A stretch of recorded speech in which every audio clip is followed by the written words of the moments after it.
Taip, tai padaryk iš delnų tokį mažą tarpelį. Ir dabar tiesiog negalvojant, tiesiog stebint su abiem akim, padarius tą tarpelį, nusitaikai kažkokį mažą objektą. Vatime nusitaikai mažą objektą, kad tas objektas, į kurį žiūri, atsidurtų va tame tarpelėje tarp delnų.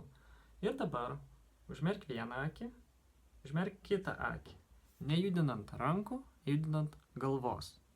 Tiesiog nusitaikiau, užmerkiu vieną akį, užmerkiu kitą akį ir ką matau.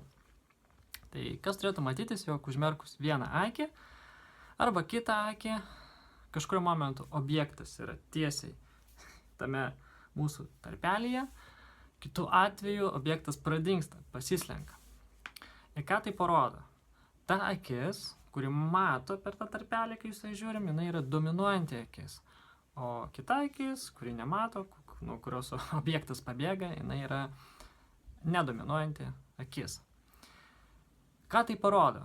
Tai vienas dalykas leidžia nusistatyti dominuojančią akį ir jinai gali skirti skirtingais atstumais. Pavyzdžiui, jeigu mes nusitaikom į vieną objektą į artimą atstumą arba į tolimą, gali skirtis, kuri akis dominuoja į artimą atstumą žiūrint, kuri akis dominuoja žiūrint į tolimą atstumą.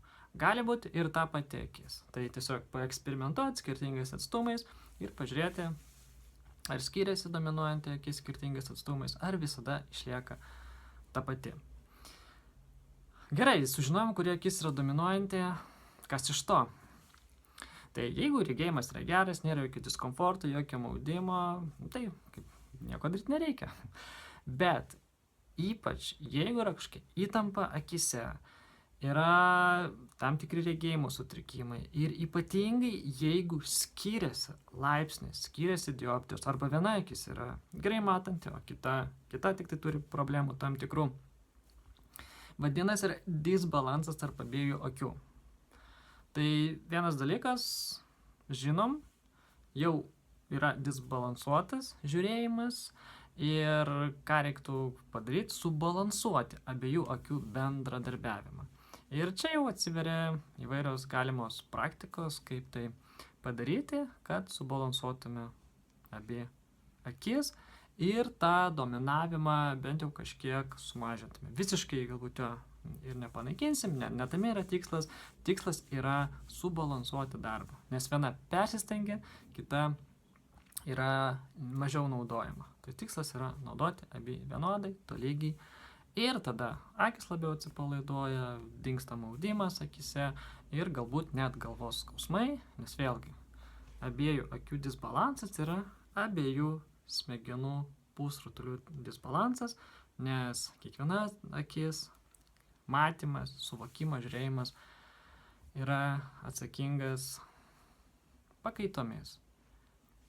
Skirtingose smegenų pusrutuliuose vaizdas suvokiamas, signalas siunčiame į akis ir kuo mes labiau subalansuojame bendradarbiavimą akise, tuo labiau subalansuojame bendradarbiavimą ir smegenyse. Arba atvirkščiai, balansuojam abu smegenų pusrutulių bendradarbiavimą ir gaunam subalansuotą žiūrėjimą abiejomis akimis. Tai jeigu aktualu ir kaip tik yra ta situacija su akių disbalansu, tai kviečiu į praktikas, natūraliais būdais, subalansuoti abiejų akių bendradarbiavimą antradienį gyvai Vilniuje ir pajausime, ką reiškia subalansuotas žiūrėjimas ir koks efektas iš to gaunasi. Registracija www.gerasregėjimas.lt